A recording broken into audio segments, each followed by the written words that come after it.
तो प्यारे बच्चों, इस वीडियो में हम बात करने वाले हैं जो नॉन प्लान एडमिशन स्टार्ट होना है क्लास 6 टू 9th का, उसके बारे में सेशन 2024-25 के बारे में।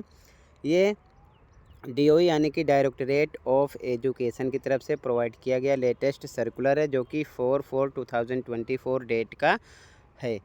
साथ में ऑनलाइन रजिस्ट्रेशन में कौन कौन से डॉक्यूमेंट आपको सबमिट करने हैं, सारी डिटेल इस वीडियो में डिस्कस करेंगे। ठीक है, तो ये क्लास 6, 7, 8, 9 के लिए ध्यान से समझना। नॉन प्लान एडमिशन का मतलब है कि जो बच्चे प्राइवेट स्कूल में पढ़ते थे, अगर वो सरकारी स्कूल में एडमिशन लेना चाहते हैं तो ये वीडियो उनके लिए है। पूरी बात क्लियर हो गई? अब आ जाओ मेन टॉपिक पर। तो आपका साइकिल 1 का जो रजिस्ट्रेशन स्टार्ट होगा ऑनलाइन होगा 8/4/2024 डेट, यानी कल से स्टार्ट हो जाएगा।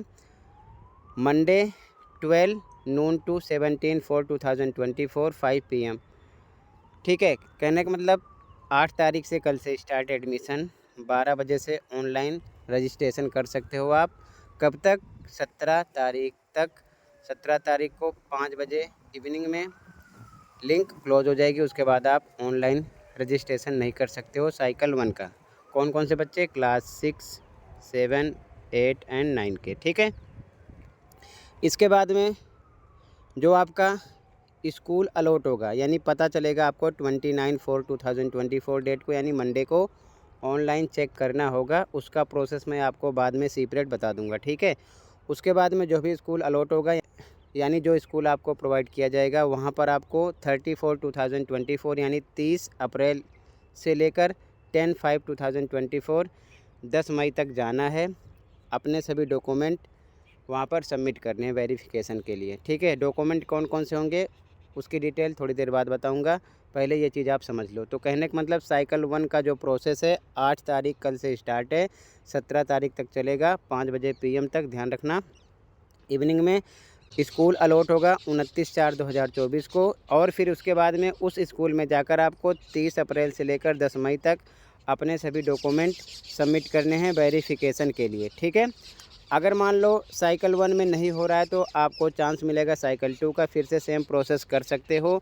उसमें भी नहीं होगा तो फिर से साइकिल 3 का चांस मिलेगा, यानी आपके पास 3 चांस होंगे। फिलहाल अभी आपको साइकिल 1 में ट्राई करना है। ठीक है, समझ गए? ऑनलाइन प्रोसेस है, ऑनलाइन रजिस्ट्रेशन करना होगा, ध्यान रखना। अब देख लो डॉक्यूमेंट कौन कौन से सबमिट करने होंगे। तो यहाँ पर मेंशन किया गया है, the applicants will provide the following details while filling the registration form online. तो सबसे नंबर 1 पे आपको personal detail like name, father's name, mother's name, residential address, details of last schools attendant, ये सारी चीज़ें आपको पता होनी चाहिए। ठीक है, इसके बाद में आपको आधार कार्ड सबमिट करना होगा या फिर UID ऑफ द चाइल्ड। ठीक है, ये चीज़ ध्यान में रखना। उसके बाद में bank account number of the child along with name of the banks branch and it's IFSC code के साथ। ठीक है, ये पता होना चाहिए। उसके बाद में date of birth of child, उसके बाद में mobile number of the parents, ये चीज़ें आपको क्लियर पता होनी चाहिए। डॉक्यूमेंट के रूप में वहाँ पर सबमिट करना होगा। ऑनलाइन प्रोसेस में सारी चीज़ें आपको सबमिट करनी होंगी, ये चीज़ें आपको क्लियर पता होनी चाहिए। ABCDE ध्यान रखना। ठीक है, ये आपको ऑनलाइन रजिस्ट्रेशन के टाइम फिल करना होगा। ठीक है, और साथ में ऐड करना होगा। इसके बाद में देख लो जो एज क्राइटेरिया है क्लासेस 6 टू 9 के लिए, यहाँ पर मेंशन है, ध्यान से देखो। क्लास 6 के लिए completed the age of 10 years but less than 12 years, 10 साल कंप्लीट होनी चाहिए लेकिन 12 से नीचे होनी चाहिए। इसी प्रकार क्लास 7 के लिए completed the age of 11 years but less than 13 years, यानी 11 साल कंप्लीट होना चाहिए लेकिन 13 साल से नीचे होना चाहिए, उससे ज़्यादा ना हो।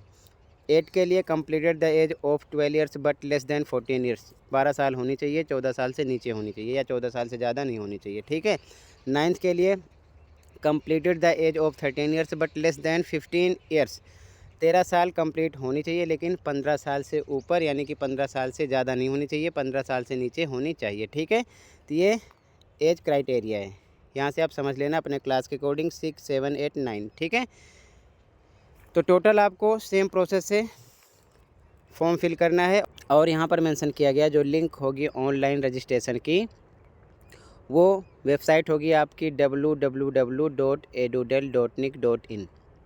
यहाँ से आप ऑनलाइन रजिस्ट्रेशन करोगे। और यहाँ पर आगे मेंशन किया गया किसी प्रकार की कोई क्वेरीज़ है तो आप इस नंबर पर कांटेक्ट कर सकते हो। टाइमिंग है 7:30 AM to 6:30 PM।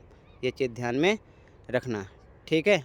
All working days, जितने दिन स्कूल ओपन रहेंगे, ठीक है। और आगे शेड्यूल दिया गया है एडमिशन रिलेटेड क्वेरीज़ के लिए। मॉर्निंग एंड जनरल शिफ्ट के स्कूल में 9 से 12, इवनिंग वाले में 1:30 से 4:30 कांटेक्ट कर सकते हैं। और उसके बाद में जब आपको स्कूल अलॉट होगा तो वहाँ पर वेरिफिकेशन के लिए कौन कौन से डॉक्यूमेंट सबमिट करोगे। यहाँ पर मेंशन किया गया following documents are to be submitted at the time of admission. तो यहाँ पर मेंशन किया गया number 1 passport size photograph of the child. एक पासपोर्ट साइज़ फ़ोटो होनी चाहिए बच्चे की। दूसरा, और आगे यहाँ पर मेंशन किया गया नंबर 2 फॉर क्लास 6 to 8 के लिए SLC होना चाहिए, स्कूल लिविंग सर्टिफिकेट होना चाहिए, या फिर डेट ऑफ बर्थ सर्टिफिकेट। और क्लास 9 के लिए बताया गया है कि इनका भी SLC होना चाहिए, स्कूल लिविंग सर्टिफिकेट होना चाहिए, ठीक है। उसके बाद में number 3 marksheet of previous class past, पिछले साल की मार्कशीट होनी चाहिए। उसके बाद में यहाँ पर लिखा नंबर 4 पर any of the following documents as residence proof of Delhi. तो यहाँ से कोई एक होना चाहिए, एनी वन नहीं लिखा लेकिन कोई एक होता है। नंबर 1 BPL कार्ड होना चाहिए या फिर राशन कार्ड होना चाहिए, ठीक है। और उसमें name of parents having name of the child, parents name के साथ चाइल्ड का भी नेम होना चाहिए। उसके बाद में अगला डोमिसाइल सर्टिफिकेट ऑफ चाइल्ड और पेरेंट्स, तो डोमिसाइल सर्टिफिकेट बच्चे का या फिर पेरेंट्स का होना चाहिए। या फिर नंबर C है यहाँ पर वोटर आइडेंटिटी कार्ड होना चाहिए, ठीक है। Of any of the parents, किसी का भी, मम्मी या पापा जो भी हो, ठीक है ना। उसके बाद में अगला है इलेक्ट्रिक बिल होना चाहिए या फिर MTNL टेलीफोन बिल होना चाहिए या फिर वाटर बिल होना चाहिए। उसके बाद में bank passbook in the name of child और any of the parents, parents की बैंक पासबुक या फिर चाइल्ड की बैंक पासबुक होनी चाहिए, ठीक है। उसके बाद में आधार कार्ड ऑफ चाइल्ड या फिर एनी ऑफ द पेरेंट्स, किसी पेरेंट्स का आधार कार्ड होना चाहिए। उसके बाद में passport in the name of child और any of the parents, passport भी चलेगा। उसके बाद में driving licence of any of the parents, driving licence भी चलेगा। उसके बाद में सर्टिफिकेट ऑफ कास्ट, जाति प्रमाण पत्र होना चाहिए, ठीक है। उसके बाद में सर्टिफिकेट ऑफ डिसेबिलिटी, ठीक है, इन केस ऑफ दिव्यांग स्टूडेंट के लिए अगर कोई सर्टिफिकेट है तो वो भी चलेगा, ठीक है। तो मैंने सारी चीज़ें डिटेल में समझा दी हैं। यहाँ पर आपको ये समझना है जब स्कूल आपको अलॉट हो जाएगा तो वहाँ पर जाकर ये डॉक्यूमेंट ध्यान में रखने हैं, ये सबमिट करने हैं वेरिफिकेशन के लिए। और स्टार्टिंग में जब आप अप्लाई करोगे तो वहाँ पर आपको ये चीज़ें पता होनी चाहिए ऑनलाइन रजिस्ट्रेशन के टाइम। और यहाँ पर एज क्राइटेरिया भी देख लेना। और किसी प्रकार की कोई क्वेरीज़ है तो इस नंबर पर आप कॉल भी कर सकते हो, ठीक है। तो मैंने सेपरेट में सारी चीज़ें आपको समझा दी, कहीं पर कोई डाउट है कमेंट कर सकते हो। आज की वीडियो में इतना ही था, मिलते हैं अगली वीडियो में। Thank you for watching and take care.